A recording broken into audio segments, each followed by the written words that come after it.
Hi, good afternoon, everyone. I'm Alex, the founder of Women of Culture, for those who don't know me. And I'm here because it's Wednesday and it's Women of Culture Wednesday. And we're doing another live interview with an artist. This week, we're going to be talking to Jessica Schechter, who is an award-winning film, theater, TV, and many other things. Sorry, I'm just getting distracted. Let me bring her on so she can introduce herself a little bit better than I just did.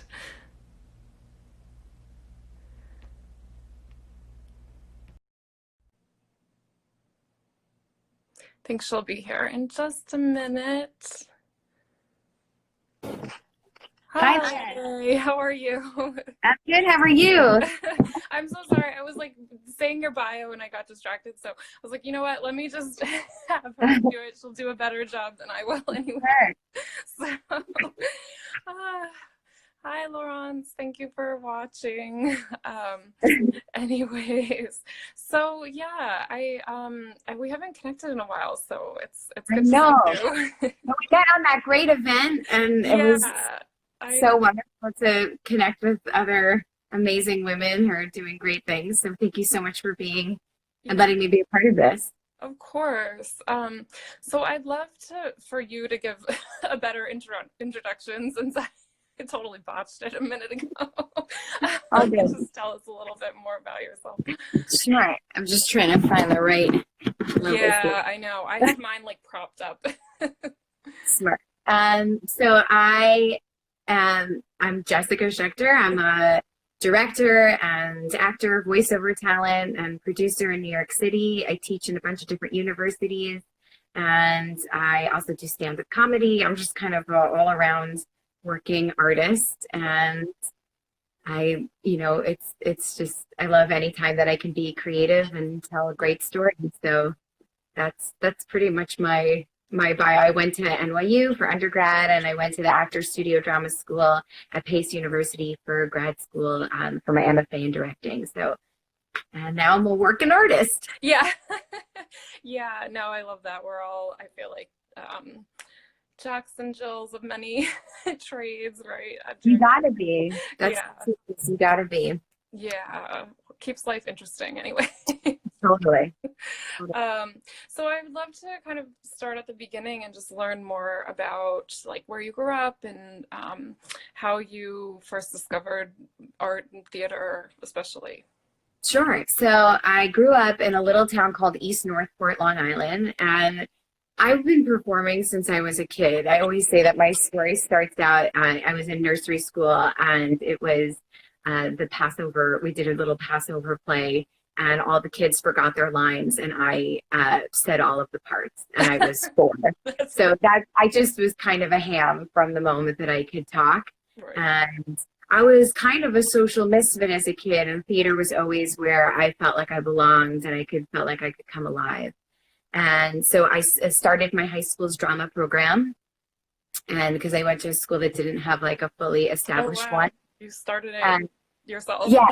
Well, there was when I was a freshman, there was a senior named Jonathan Schmidt, and he like for his senior project, we put on the Diary of Anne Frank, and it was amazing. And I got cast as Anne. It was like this life-changing experience. But when he left, they never had a theater program before, and he kind of did everything that year. The program kind of left with him. And so I worked the next couple of years to try to build a sustainable program that could last from year to year. And I set up a partnership with Hofstra University. And so we got student directors from there, and we built this incredible program, which has really grown and flourished till today, which is very exciting. And I've even gone back to direct, which, has been so cool.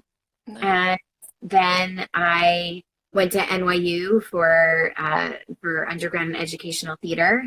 And that's when I started to get, more professionally trained. Then I taught in the public school system for 3 years, and I was directing and doing a bunch of different things. And then I went back to grad school for directing for my MFA. And that's when I really decided that this was going to be not just a fun thing I like to do on the side, but much more of my career. Right. Okay. Okay. So at one point it was like sort of you were pursuing other things or I mean, I was always involved in education and I was always involved in theater education. So it wasn't like I was not completely focused on it, but I got real professional training at a certain point, and that was an active choice, I think. yeah. It's a choice that I think every artist needs to make at some point in their life is like, is this a hobby or is this a career? And I remember I had a mentor at NYU who told us, like, just know that if you choose to pursue this as a job, like it too will become a job. And you Mm, have to find ways to kind of nourish yourself and right. find ways to keep the passion alive because it can become, it has all the frustrations of employment. And you have to work many, many jobs, I think, to stay afloat in this Right. industry, especially now. Like I'm so grateful that I was given bad advice at one point. Someone that and I like to share this story because we're so vulnerable when you're in school and you're like seeking advice. I spoke to a producer who's working at this theater, and I had a bunch of different resumes, directing resume, an acting resume, a teaching resume, and I was like looking for advice, like how can I best position myself? And she looked at this and she said, "Well, what are you?" Like, I don't understand what this is. Why are there so many resumes? Like, you have to define what you are. Are you a director? Are you an act? Like, decide and go for that. Mm, And I felt like, I'm like, I don't know. I'm all these things. They're all a part of who I am. And yeah. I didn't really heed her advice because I'm like, I can't pigeonhole myself yet. And I'm so grateful that I didn't because you got it, like, to the ability to diversify and to be able to do different things. And they're all interrelated and Yeah. intermixed, all feed each other. So I think I'm very resistant to the notion of pigeonholing yourself and defining yourself as only one thing Yeah. because you can do a lot of things. And when one thing isn't working out, then I have other things to fall back on. Yeah, yeah, that's really interesting because that was one of my other questions about, if you feel like you're more drawn to acting or producing or directing, but it sounds like you It's like like asking, yeah. yeah, it's like asking a mom to choose her favorite child. Like Yeah. I guess like the jobs that are more creative, I'm more drawn to. So like producing is a lot of logistics, which I'm good at, and I get a high from that, but it's not as satisfying as being in the creative process, the writing, the development. I love being in the rehearsal room. I think that's one of my favorite places to be. I love watching a show come to life. I just love being creative. So any chance I get to do that, that's where I love to be. Yeah.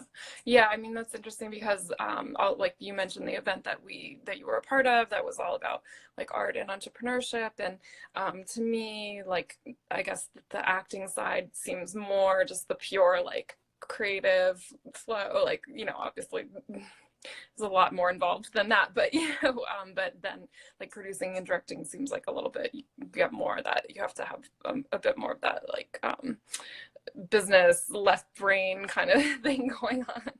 Yeah, but the truth is like even actors now, they have to market themselves and they Yeah. have to brand. And so everything that we learned in that event was all about like how do you brand yourself? How do you, Right. make yourself known? And I feel like no industry now can you survive just in the creative process. You need to have a website. You need to be able to market yourself. You need to get it out there, even if we don't want to, even if you're Right. resistant to. Like even with Instagram, Yeah. this is so not my forte. It's I think my second live Instagram chat, and I'm always like really stressed beforehand because like I don't know where the button is. I don't I know how know, to me too. join. Me too. I Yeah. don't know how to do this, and I feel really old. But you Yeah. got have to adapt. You have to adapt with the times. If this is where the people are, then we got to meet them there. Right. Yeah. Especially at this moment when we're all online and not in person. So yeah. How Um, are you handling all of that? How's Women of Culture?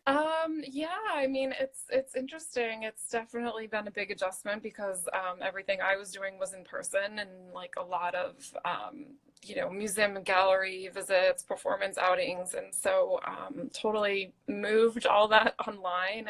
And it's been good for me to like challenge myself to do things differently and be having more conversations about art and looking more at process and things, which I really enjoy. So, Yeah. um, so it's not all it's not all bad. it's trying to make the best of it. But They have no choice but to keep yeah, going. just keep creating in different ways. And yeah, I mean, what about you? What are you working on right now at this strange moment in time? Incidentally, I've been so busy. Like I thought that it would drop off, but I'm developing a new episode of Soon by You. So we're in the writing process for that. Soon by You is the show that I produce and act in. It's about the modern Orthodox Jewish dating scene in New York City. These six Cool. modern Orthodox Jews living the single life, and that's a lot of fun. So we're in the writing process of that, and I've been doing a ton of voiceover work. So that's an industry that kicked up in Mhm. this because Right. you can do it from anywhere, and just working with different collaborators and developing projects. This time gives you space to really collaborate and develop and not feel the pressure for performance. So we're doing readings over Zoom, and Yeah. those are some of the things that I do. Also, using this time, like I just revamped my website, so putting the finishing touches of that. I think now's a good time to do all the things that we always say. I really need to do this. Right. Now's the best time to do that because For the sure. art. Yeah. Yeah, I know. I feel like I mean, I've written a lot about just in my newsletters and stuff about like we all kind of need to be artists right now, and I feel like in some ways like artists have the tools to kind of keep going at times like this. I mean, because you have creativity, you already had to be resourceful your whole life, right? Yeah, those skills really come in handy, being very scrappy and just always asking a question like, what do I have around me and what can I do with it? Yeah. I was teaching a directing class at Marymount, over Zoom. Yeah. And that was such a challenge. How do you teach directing, which is such an intimate, Mm. process of actors? How do you possibly do that over Zoom? And so the first session that I had with them, the conversation was, this is the sorry about that. Either now or at any time is like, what do I have in my room? Like, what do I have around me? Yeah. And what are my skill sets? And what can I use to tell a story? And so it was an opportunity to be very creative. I was so impressed with what they put together, but some did stop motion and they used puppetry and they used their parents and they used whoever was around, whatever they had, Mm. and found new and innovative ways to tell stories. And I think that's a challenge for students, but a challenge for theater makers in general, because it might be some time before we can get back into the theater. So like storytelling will never stop. It just will find a new way to come to life. Yeah, for sure. No, that's it's like necessity is the mother of invention, right? I guess. Totally. Like, and I think I love kind of taking lessons in a way from the art world and artists and how how you guys are because I just think in art you always have to be pushing yourself and pushing your boundaries, and we all kind of need to be pushing ourselves right now and rising to this challenge. So it's cool. But I was curious if you feel like you have a mission or vision as an artist, or I mean obviously I assume like with the web series that's kind of a bit of your bringing your vision to life. But Yeah, I think, I mean, it really depends on the project, but I think all of my projects and everything that I kind of give a hand in, part of my mission is to tell relatable stories, to challenge people's perceptions, to offer to bring joy, to bring comfort, and to show people that they're not alone. I think that's like a universal theme in a lot of the stuff that I do. Even with the comedy, even, with anything, whether dramatic or whatever, it's just to kind of show this shared human experience. I like to create meaningful content, even if it's comedic. At the end of the day, there is a driving force that is, about connection and humanity and interpersonal relationships and how important they are, and how sad it can be when they don't work out, and to kind of honor that pain and to celebrate our friendships and our relationships and our moments of triumph, and be with the people when they don't have that. I think there's like a little core of that in everything that I do. Yeah, yeah, that's really cool. I love that. I mean, obviously, I'm very passionate about community. That's what and I think art is such a powerful way to bring people together in so many ways. So, Yeah, and it's really challenging. Like I did 3 Zoom comedy shows, and that's such an odd experience because you don't get that immediate interface with audiences. But every time I went to do it, I'm just like here to bring a little joy. That's mhm. It's not about me and my performance. It's just like people are going through such a hard time. Can we, make a little laughter and bring a little joy in Yeah. this? For sure. Yeah, that must be really difficult. I was thinking about that even with like the late night hosts and like, Oh you my know, God. watching them like just have no feedback. How do you work with that? I mean, it's hard because I so rely on an audience. Mhm, For the ones where like everyone's muted, which is often the case, you just kind of plunge through and you mhm. get feedback afterwards, which is nice and validating, Yeah. hopefully. Yeah. But you gotta just kind of imagine audience reactions. And one show was very helpful. They unmuted like 2 different people and they were laughing a lot, so it made us feel better. But Yeah. you gotta take the ego out, I think, Mhm. performers crave feedback and attention and validation and laughter and love and compliments. And I think this time has forced us to kind of step out of that. It's just like, let's put it out there and see what happens, and Yeah. trust the process and trust that what will work, what won't, and forgive ourselves for the things that won't. And you just got to keep plunging through. It's not ideal, but it's what we Right. got. So Right. Yeah, it definitely made us all be a bit more like flexible and kind of scrappy and just like go with what you got. well, I think it's going to form a whole new form of storytelling. Like, I don't think theater's just going to go back to the way it was. I think Mhm. technology and Zoom and all of it, like, I think is going to be a new element, a Right. new, a tool that we use to tell Yeah. stories rather than running away from it. I think it's going to become a part of the vocabulary. Oh, that's interesting. Yeah. Yeah, it's definitely. I mean, I miss the experience of like being in a theater, but Yeah. then there's also like it's made me think a lot about bringing like reaching wider audiences and like creating things for people who are not in major metropolitan areas, and there's some advantage Yeah. to that. But Yeah, it's hard. Like nothing will beat the immediacy of a live theater performance. And I taught intro to theater at Borough of Manhattan Community College. One of the discussions we have is, why go see a concert when you can just like watch it on television? Why mhm. go to the football game when you can just, like, Right.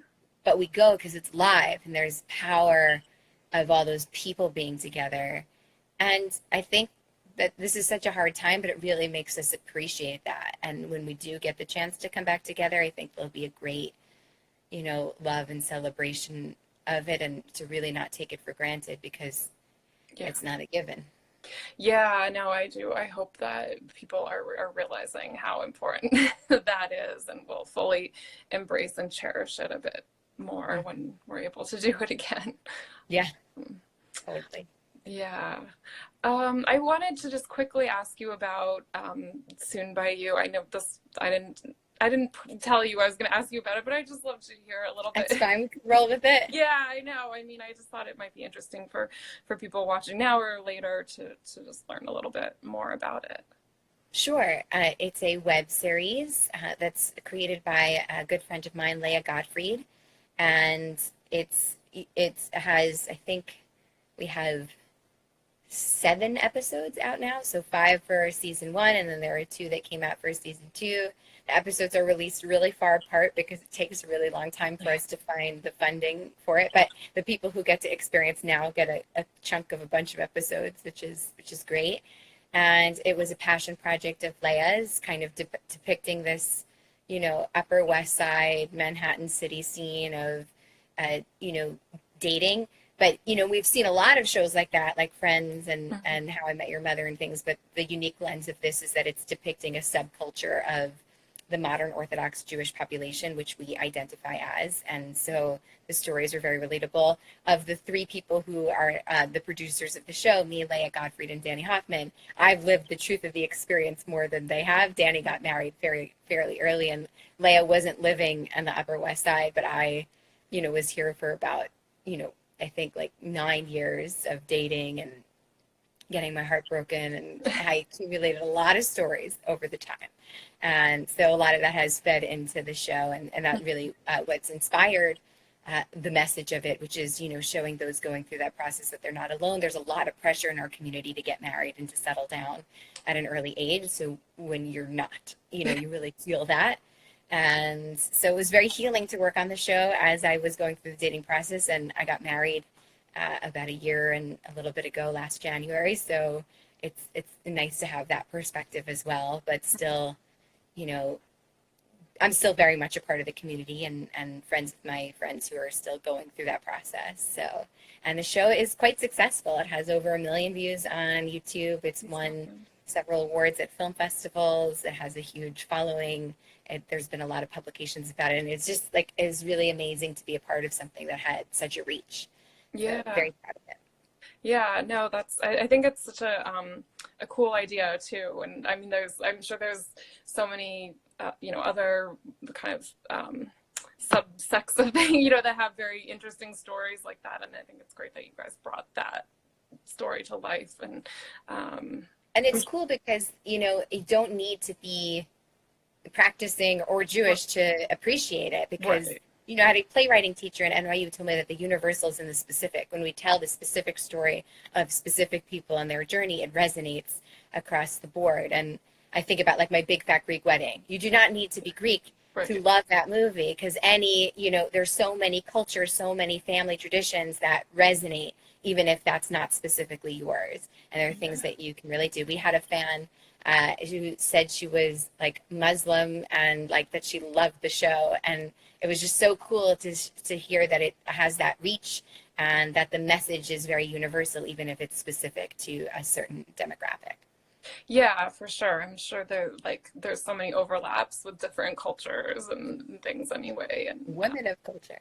Well, yeah, all of us. I mean, God, I have many crazy dating stories too, so I think we can all relate. Yeah, I don't miss that time, and I can't imagine how difficult it must be right now. Yeah, that's Corona dating scene. Yeah, I'm glad to be, out of it for this moment. So, yeah, I think the only other thing I was going to ask about if there's, you have anyone that most influences or inspires you or, impacts your work. Well, I have so many different mentors, so that's, I think it depends on the thing, but I have, so Jonathan Schmidt Chapman is, a huge mentor of mine, and, because he kind of gave me that first taste of it. And I had a teacher at NYU, Jason Zanich, who I quoted about in a Medium article, but he taught me about the importance of process and to not lecture. So I remember we were doing a lesson plan in his class. He taught us theory of creative drama, and I wanted to wrap everything up in a bow and this is the message of everything that we did. And he really encouraged, he said these words, and they stuck with me. He said, don't lecture, discover. And it's such a powerful idea in my teaching and my directing. Everything is don't hit your audience on the head, with the nail on the head. Have faith that they'll get it and they'll draw what they need to from it. You don't need to spell it out for them. And they're much smarter than you give them credit for. So just really allowing that space for the audience to breathe and process, I think, is very important and a huge part of my work. My mom is my, hero and role model. Oh, that's awesome. She's always encouraged me. I remember, when I decided to go to grad schools, it's, a huge financial risk. I had been teaching for 3 years. I completely stopped working, and I was really scared. I remember the day that I had to put the deposit in, because so much money. I hesitated at the mailbox. I couldn't do it. I was once I put this in, it's done. The debt is going to accumulate. It's happening. And I couldn't bring myself to put the envelope in. And I called my mom, and I was I'm this is crazy. I'm getting a master's in directing. That's not a safe career path. Like that's not, there's no guarantees not being, I come from a family of lawyers and doctors. So Oh, wow. my career path was very, very unconventional. And she gave me the encouragement to do it and really believed in me when not everyone did. So I'm very grateful for her, because without her support, I don't think I would have been brave enough to take the leap. Wow. Yeah, that's a great story. I mean, it makes me think of two other questions. I'm like, I could go on forever, but I'll try to wrap it up. But no, I was just curious if you think that getting your master's was like sort of something essential, useful, you'd recommend it to other artists. Like, how do you... It was, for me personally, my experience, it was the most valuable thing that I ever did. I value education so much. Yeah. And the years I spent at NYU and the years I spent at the Actors Studio Drama School at Pace University were like, they paid for themselves 10 times over in terms of the investment, the mentorship, the education.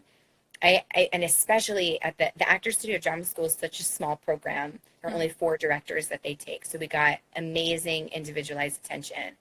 And till this day, like I remember I was having a directing issue project that I was working on last year. And one of my teachers, Brian Reinhardt, called me from China.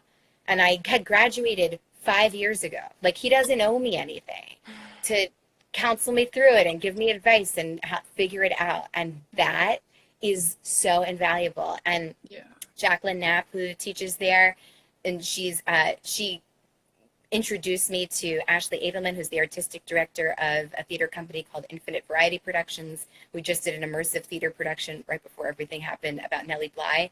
She made that introduction. She said, I'm on the board of this theater company. I think you'll hit it off with the artistic director. And she made that partnership. And I've been working with Ashley for 5 years, and it's been the most like incredible, fruitful partnership. And I love working with her. But I never would have had any of those connections or any of the training if it wasn't for my mentors, my role models, and just the education. I'm a far better director because of the program, and my foundation of everything is educational theater at NYU. So I'm a huge proponent of education. I think it's very, very valuable and like the best investment you can make. Oh, okay. That's awesome. That's great to hear. I mean, because I think you got to find the right program. I don't know if that's the case for all programs. I respected my program, especially the Actors Studio Drama School. On the first day, they sat us down. They said, if you could think of anything else you could be doing with your life, literally anything, then do that. Don't waste your money. Don't waste your time. Like, this is a really hard industry.